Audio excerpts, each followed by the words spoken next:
My name is Tony Ashai. I'm an architect for the projects in Bangalore that we're doing with Easy Group. I come from Los Angeles, and we have our office in Los Angeles and in Beverly Hills. We also have an office in Dubai. We specialize in doing residential projects, mostly high-end residential projects, like Tiger Woods. We did Dubai Lifestyle City. We've done homes for Hollywood celebrities, Bollywood celebrities. Now we are doing the same kind of quality of homes and trying to bring them into Bangalore. We believe that Bangalore is the next major city in terms of residential development anywhere in the world. The group that I'm working with, Hisham Bhai and Shabir Bhai, they're really dedicated to this project, and they want to bring high-end quality to Bangalore.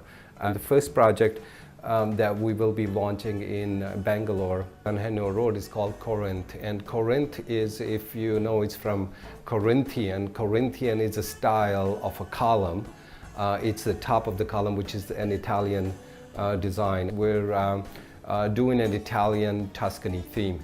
And one of the features of Tuscany is rolling hills with a lot of landscapes, cypress trees, vineyards and things like that. The architecture is going to be similar to Florentine or Tuscany. If you go to Florence and you go outside Florence, is Tuscany, and our details of the windows, of the doors, of the cornice on top, the roof tiles, all that's going to be matching and trying to bring you to Tuscany in Bangalore. It's not your standard typical row housing in India. In a row housing where you have a road in the middle and then you have two rows on both sides and the garages, we tried to create a garden instead of a road. So we took the road underneath in the basement, and so there's still garages for every house, but up above there is a garden on the podium. So I wouldn't call it a row housing, I would call it more of a gated housing complex.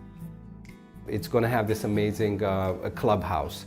The clubhouse will have a swimming pool, it'll have a lounge, it will have pool tables, it'll have a huge gym on the upper level. Space planning is beautiful. Each unit is basically down below you're going to be able to park your car, and then you're going to have like a party room with a little bar on one side and a laundry room downstairs. And then as you take the stairs up, on the main level you have your living room, dining room, kitchen, a guest bedroom, and the upstairs you have the master bedroom and the other kids' bedroom. There's big terraces on top which overlook this garden. So you have big party area where you can do barbecue, and then you can throw a little party and then overlook the garden, and it's a beautiful environment to look at. So I think at the end of the day, anybody who buys in this complex is going to be very satisfied and very happy.